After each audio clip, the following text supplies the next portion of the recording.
Okay, so I'm just going to do a quick review of the things that we've done already, and then we're going to move forward. What is development? Growth. Development is growth. What else?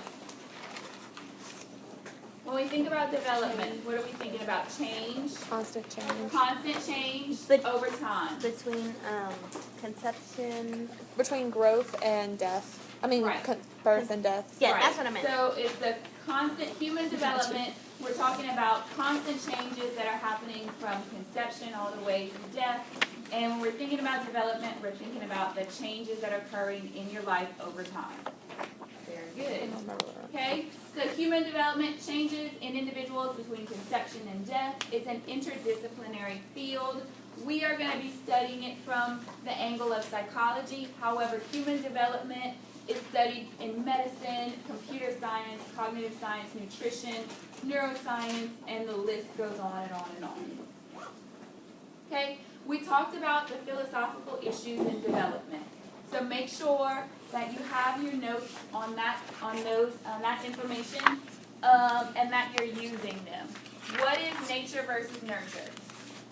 Nature is genetics, while nurture is environment. Very good. Genes versus environment. Very good. What's nativism versus empiricism? Reflexes and like you have to teach them. Okay, the things that you come in and you're born with, nativism, native, if somebody is a native, that means what? If you're a native of Australia, what does that mean? That's where you're from. That's where you were born. So if you see nativism, think born with. That is what you're born with. As humans, we're born with reflexes, okay? And empiricism, these are things that you have to be taught, okay? Active versus passive knowledge, what's that about? Making an effort to learn versus like Already knowing it kind of thing. Like Like coming picking in. it up. Effort or no effort, Yeah. okay? Active knowledge, you have to make an effort. Passive knowledge, you pick it up with no effort, right? So you picked up a Cajun accent, you weren't trying to, you didn't mean to, it just happened because of where you live, where you're from, and the people you're around, okay? Active knowledge, you're not just going to pick up the knowledge that you need to be a nurse, right? You're probably not just going to pick it up. You're going to have to put some effort into learning that information. Continuous versus discontinuous. What's that? Continuous is like you don't stop. It's constant. Constant doesn't stop. Continuous development, very good. And what about discontinuous? It's like happens in stages. You see the change. It happens in stages, and there's changes that you can see. It's noticeable changes obvious. from one day to the next. It's more obvious changes. Very good. Universalism versus relativism.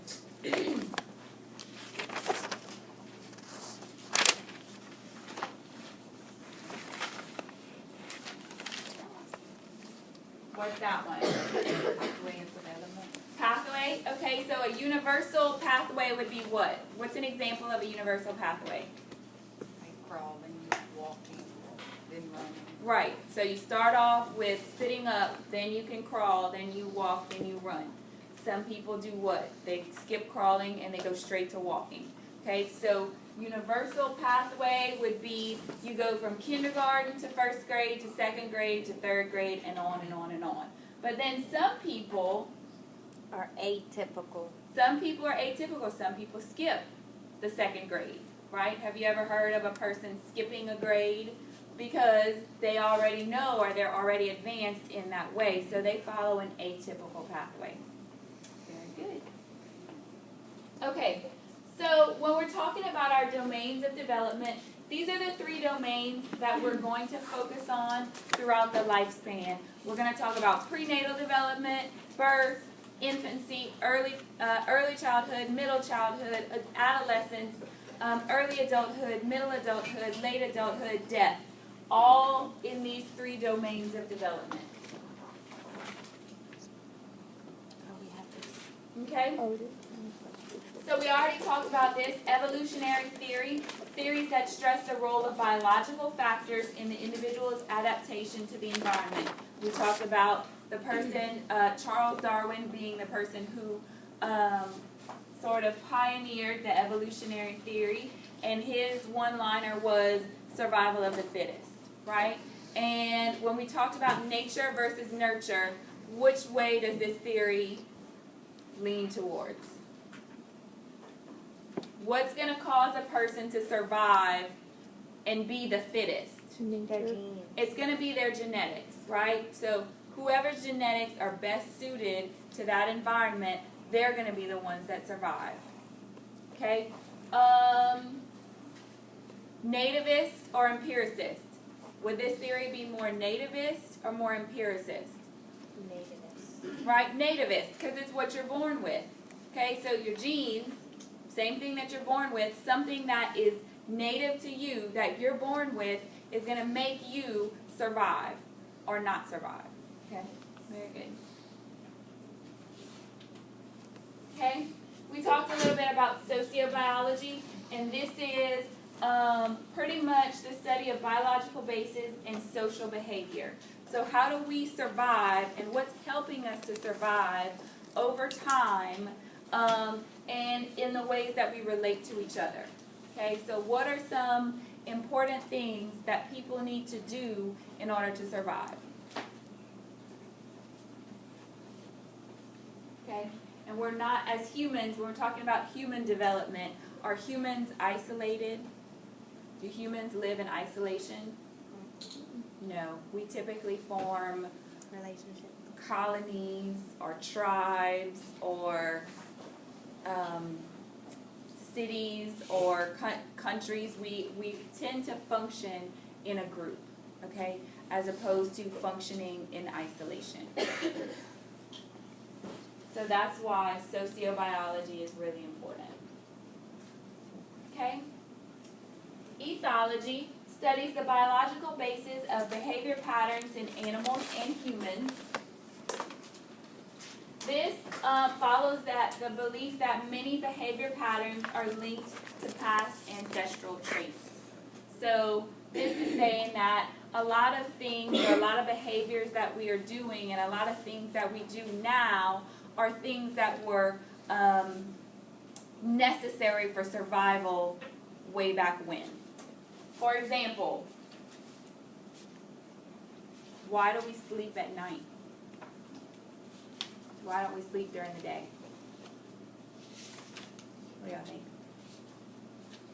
Why do we sleep? Why do we sleep at night?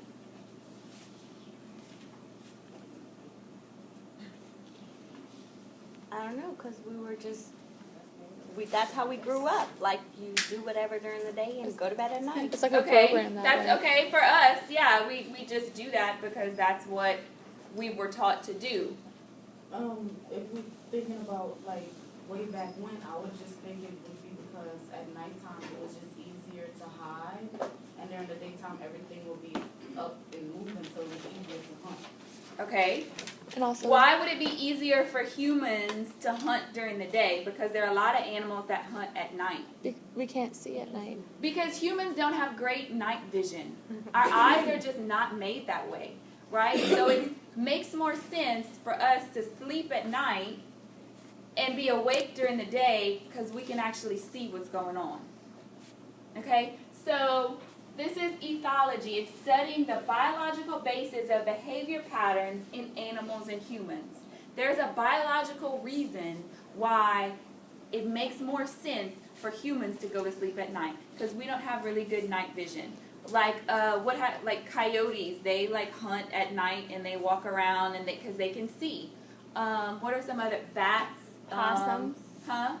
Aren't possums out at night? Possums are out at night, okay? All of those little things that can see really good at night and that have really good night vision, they're out at night and they're hunting. And humans, it made more sense for our biology, for what we can do, to do that during the day. Okay? Do y'all watch those TV? I love those shows. Do y'all watch those TV shows like Naked and Afraid? Yes. Those survivalist shows. Is where they pretty much put people in like a primitive environment and then they have to survive, essentially. And you'll see like a lot of these things where they can't, they don't have any flashlights, they don't have any lights, they can't be out and about at night because they don't have the modern constructions that we have to be out and about at night. Like, we could go out at night because we have a flashlight, or we have city lights, or we have, has anybody gone to the country and then like at night it's like so dark and you're like, oh wow, you need to be inside the house. Anyway, okay, so it's learning about the innate basis of behavior and heredity factors. Again, is there an innate basis on that behavior? Is there a biological cause? Is there an innate reason why humans are behaving in a certain way? Women may have a biological predisposition to respond to babies to ensure survival. Does anybody think babies are cute? Yeah. Most people, when they see a baby, they're like, oh, look how cute. They're really not that cute.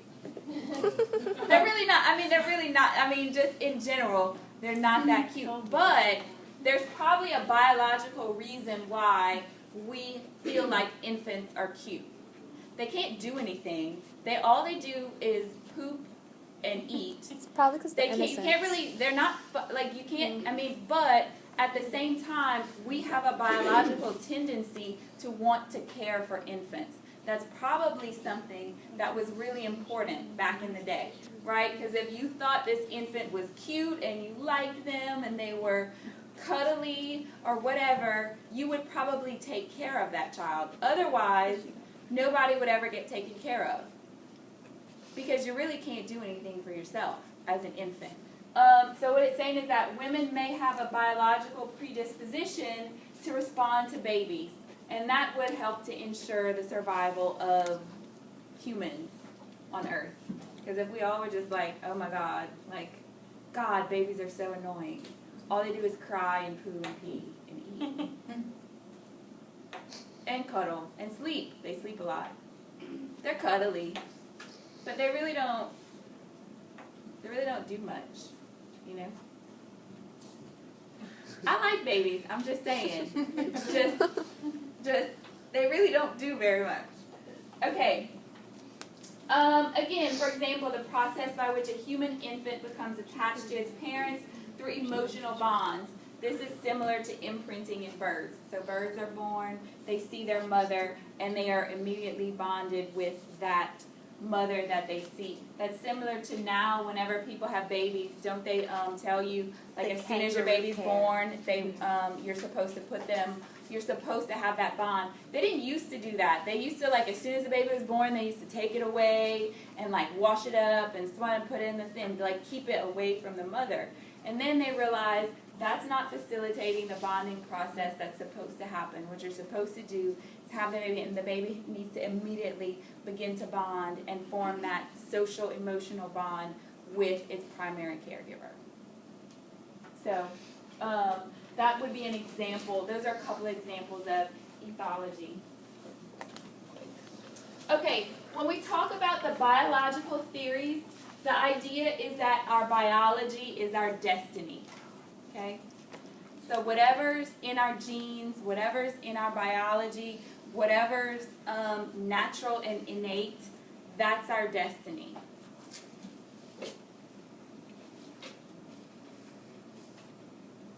Okay? Now, these theories are not bad theories. They're actually pretty good, and they probably explain a lot of important behavior. But is every single behavior the outcome of past ancestral evolution? Probably not. Okay, so some behaviors may be like we sleep at night. That might be a part of our past ancestral evolution because we did not evolve to have great night vision. So that's probably one behavior that is important in that. But there are a lot of behaviors like self-determination, motivation, environmental factors, social processes, intellect, learning. There are a lot of other factors aside from one's biology that could have an effect on their behavior. Okay? So today we would not necessarily say a person's biology is their destiny, right? So you could have a mom that was, a serial killer and a dad that was not a part of your life, and does that mean that you are going to be a serial killer? No. Not necessarily, okay? Because there are a lot of other factors that are important in a person's behavior. So we can't say biology is our only destiny, and that whatever our biological genetics are, that's the only thing, that's the only option for us. Okay? So that's why we have to think about other theories. So we have the cognitive theories. Okay? Piaget's theory of cognitive development is one of the major cognitive theories, and you're going to see this one over and over and over again all semester. So it's really important to get it early on and know who Piaget is, what his theory is, what domain of development his theory falls under is also really important. What does the word cognitive mean? When we say cognitive, what are we talking about? Thinking, mental. Thinking, mental processes. Yeah, so the different mental processes that people are engaged in. Okay? So when we're talking about cognitive development, we're going to talk about schemas, and schemas are consistent, reliable patterns or plans of interaction with the environment. Okay? So we all have a lot of schemas, which are mental processes that we activate whenever we need them. For example, how many people are transferring to UL at some point? Maybe? Nobody? Oh, that's right. Y'all all going doing nursing here, huh? We hope. Y'all all trying to RN. It's a competitive program, I guess. Those who don't get into it might be transferring to UL or something. It's more so expensive. Yeah.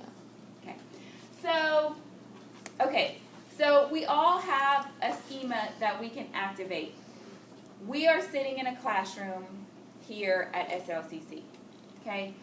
If you were about to go to another classroom at UL, say you were going for the day or you're going to do whatever, what would you expect to happen in a classroom at UL? Expect to happen or expect it to be like? What would you expect it to be like? More Crowded. Okay, maybe there'd be more people, okay? But what else would happen in the classroom? A lot more distraction. Okay. Same thing we do here. You would probably learn something. You would expect, if you're going to a class at UL, you would expect that you would learn something. Okay, what else? How would you learn it? Would you be talking amongst each other to learn that information? How would you be learning? Listen to a professor. You would probably have somebody that was a teacher or a professor, right? And then what else? You would probably take notes. You'd probably bring a pencil or a pen, right? So a schema, if you have an understanding of how a classroom works, you should be able to go to any classroom at any time. Same thing like going out to a restaurant. Has anybody ever gone to a restaurant before? Mm-hmm. Right? It's sort of like the same thing happens no matter where you go, whether you're at Chili's or Blue Dog or Bonefish or wherever you like to go, the same process is going to happen when you go there. Does that make sense? So a schema, this is a consistent, reliable pattern or plan of interaction with the environment. We have schemas for everything. We have a schema for driving a car. Does anybody know how to drive a car? Okay. Has anybody driven a, I don't know, like those electric cars before? No, but if I gave you one, you could probably figure it out, right? So it's the same thing. We have schemas that help us to plan and engage in actions and do the things we need to do. Cognitive and sensory motor schemas are formed early in life, and these are our first ideas about how the world works and how to interact with the world. And we're going to talk a lot more about this in chapter 2. So make sure you know Piaget's theory of cognitive development is a cognitive theory, and that it focuses a lot on schemas and how they develop. Okay, the other big cognitive theorist is Vygotsky. Okay, and Vygotsky emphasized the importance of social processes influencing a person's development. So Piaget said this is how we develop over time, but he didn't include how socialization processes help a person to develop. Do you develop all by yourself, alone, in a room? No, because like we said, humans are social creatures. We are in families, we're in tribes, we're in communities, we're in, cities. Humans prefer to interact with others than to be alone or by themselves. And if a human is alone, isolated, and by themselves, they're probably more likely to feel negative emotions like depression. So if you feel isolated and you feel like you have no one, that's probably a negative emotion for you if you're a human. If you're another animal, I don't know, like if you're a bear walking around the forest and you're by yourself, you probably feel good about that because you're like, yep, whatever I eat, I'm going to eat it and I don't have to share it. Right? But if you're a human walking around the world alone, you probably feel bad. So Vygotsky says, when we're talking about development, we can't not include the social nature of development. Cultural systems help us maintain our cognitive development. In our speech, we have cultural systems. There are certain words that some of us use and some of us know that others of us don't know, right? Like, I don't know if I heard a word that I don't know recently. Or cultural, does anybody's parents like speak Creole French? And then they would say like the curse words in French and things like that. Y'all don't know what I'm talking about? Yeah. Some people know what I'm talking about. Okay, so they would say those words, and so we have an understanding of what that means because we grew up in that sort of environment. Whereas somebody else might come and be like, what are you talking about? What are you saying? But that's because our cultural system is influencing our development. So Vygotsky talks about the social historical context of development and says that is very important. His theory focuses on the zone of proximal development and scaffolding. And we're going to talk a lot about this in chapter 2. Okay, so just be aware of the zone of proximal development and scaffolding, but we're going to talk about this a lot more. Those of you who are writing notes, if that's the way you learn really well, do that. But also note that this is available to you on your Canvas. But it doesn't open until when? I allowed it to open like today or yesterday. So it should be available to you now.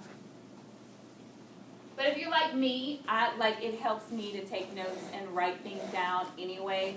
And I do add a little bit more to this. So if you're following along, you may want to type some notes in your thing or write notes in your book or highlight your book, whatever you need to do. Okay, and the information processing theory is also big in cognitive development. This is how information is represented, processed, and applied in reference to memory, attention. The two big things are attention and memory in information processing. Okay, so if something happens, how do we remember it? Do we remember it the same way as somebody else does? Have you ever gone to a movie or gone to something and somebody says, remember when the person did that? And you're like, no, I don't remember that. Okay, but then the other person had a really good memory or recollection of that thing. Did it happen or did it not happen? Do you have a bad memory or do they have a good memory? Or do they just make things up and you don't? Just different things stand out to different people. Or are you both paying attention to different things? Right? So, in other words, how does our thinking develop? How do we process information? I have students that will come to class and say, Ms. Thibodeaux, you told us that the test was going to be open for 7 days. And I'll be like, no, I know I didn't say that. Sometimes I'm not sure about what I said, but I'm like, I'm sure I never said that. But that person is thinking about this class, but they may be also thinking about another class and getting the two confused. A lot of times we think our memory is really great, but then we realize sometimes we forget things or we blend information together. And the information processing theory wants to know, how do we process this information? What are we going to remember? What are we going to forget? Why do we forget certain things and remember other things? Why do we pay attention to certain things and not pay attention to other things?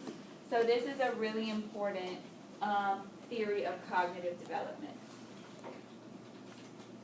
The cognitive theories are really big in the education system because how do we know what we're supposed to cover at each age or at each grade?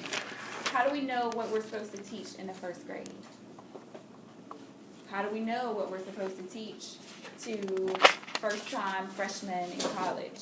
How do we know what we're supposed to teach to people who have been in college for a while? When is the right time to teach what? So we rely on some of the cognitive developmental theories to help guide us through that.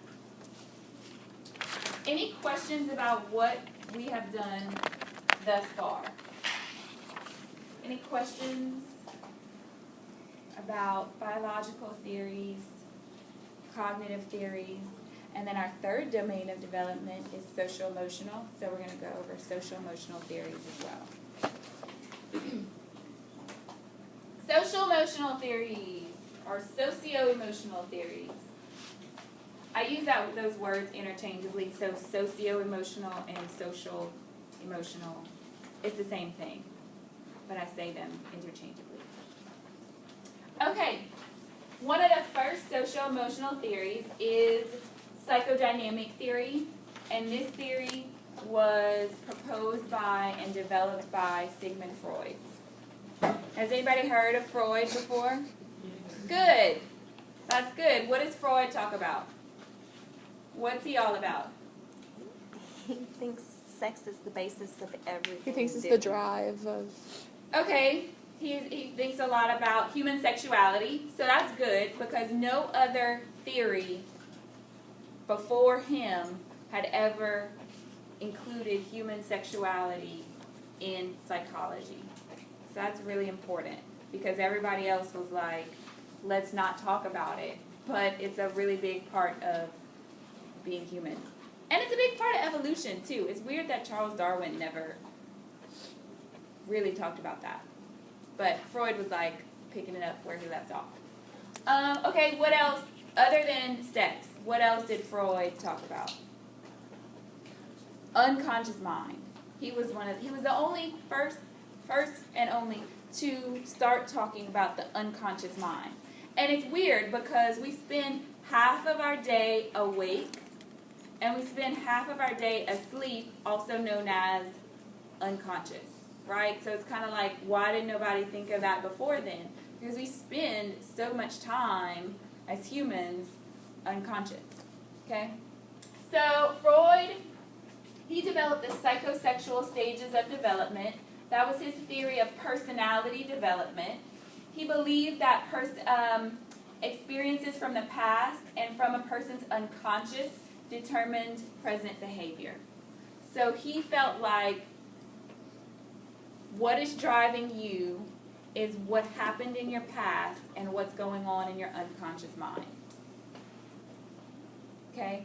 So all of your behaviors are not in your control.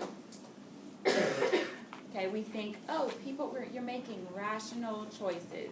You're making choices of what you're doing.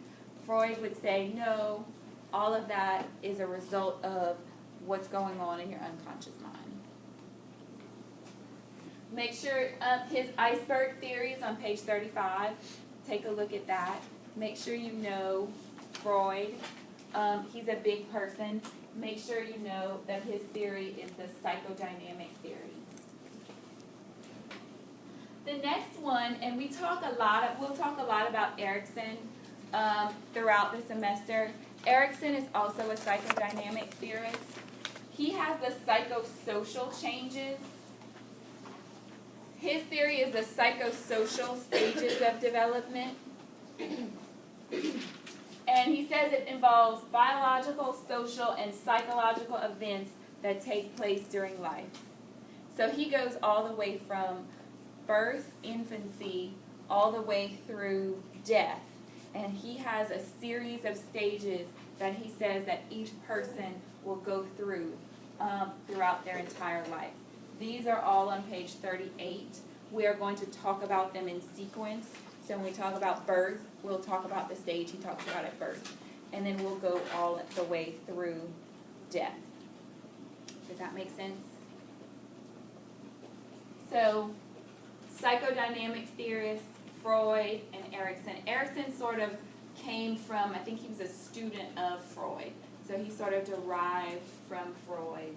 And his theory, I really do like Erikson's theory. I think it's very useful. And we'll see that as we go on.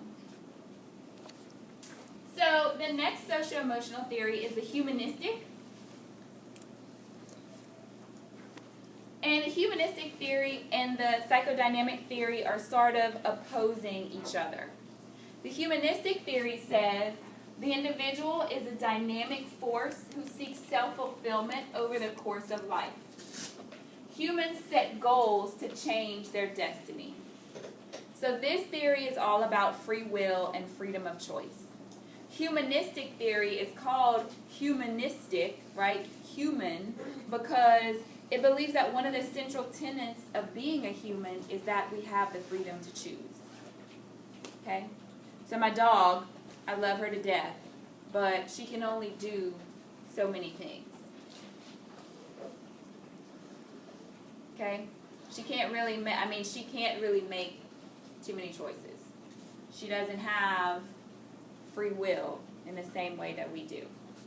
She can dig a hole, she can bark, she can run, she can sleep, and she cuddles, right? That's pretty much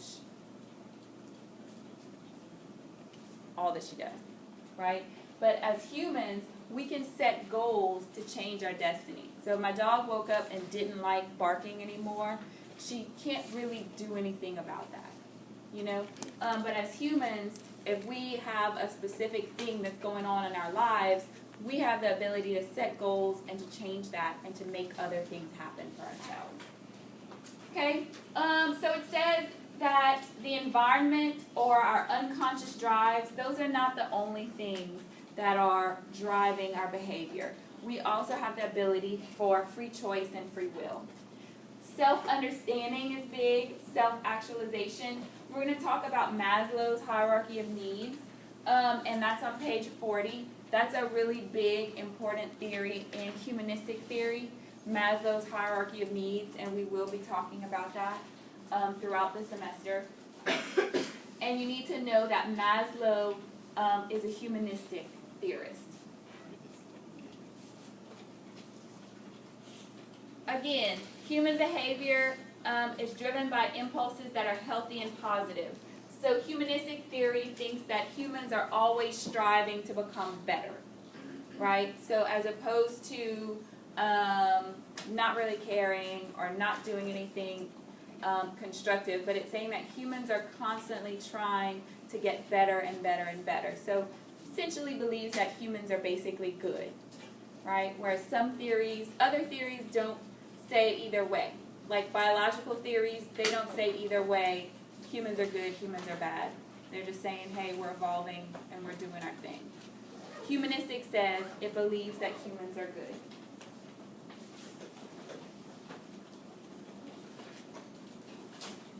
Okay, I want to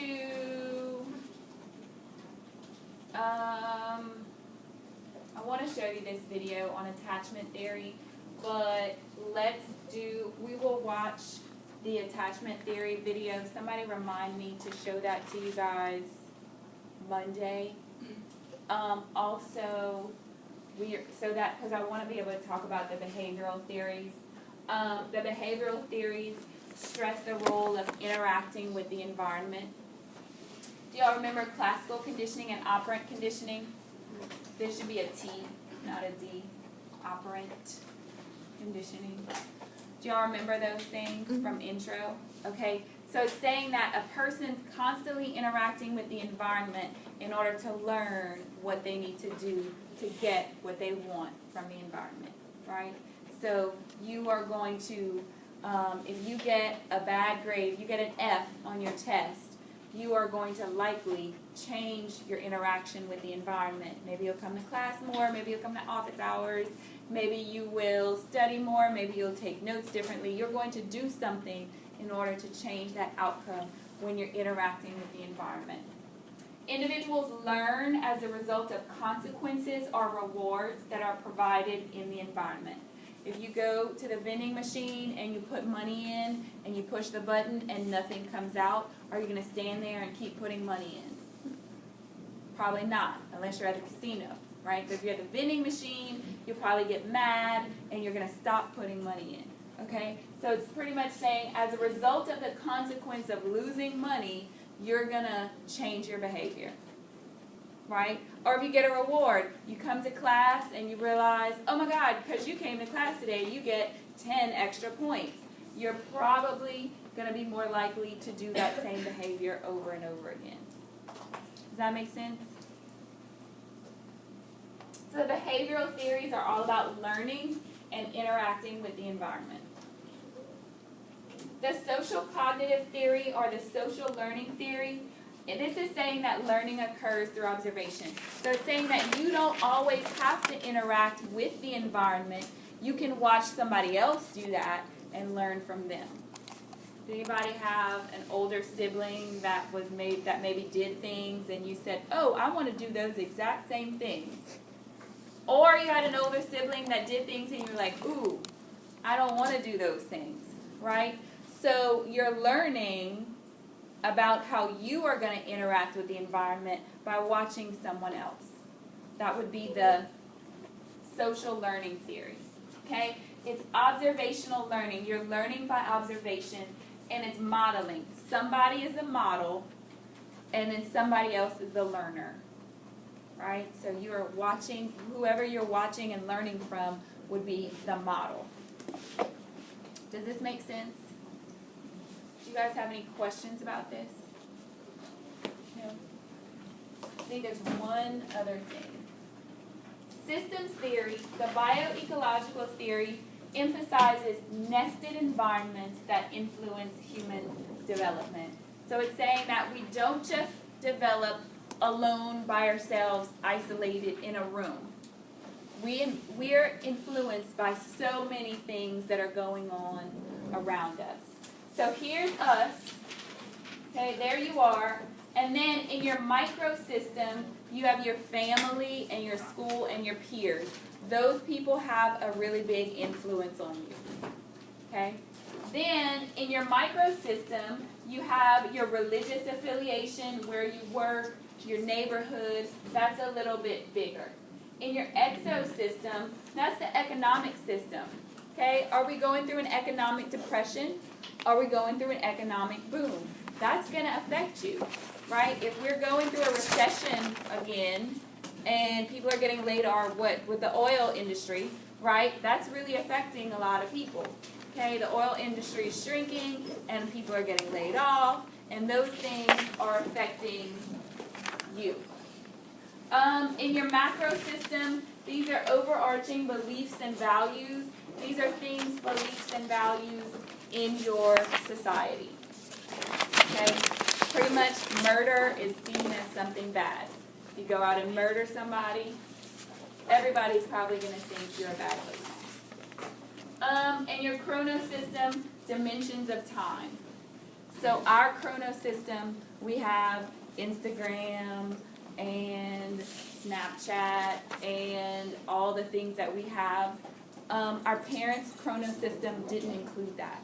Okay, so it's the dimension and the time period that we're in, right? That will be extremely different for other people. Okay, I think this is the last one. Yeah, there's a movie, but don't worry about that. And so somebody remind me to show you guys the attachment theory video on Monday. You have a homework assignment that is due on Monday. I don't think it's due till Monday night, yeah? Okay, so if you're smart, you would start working on it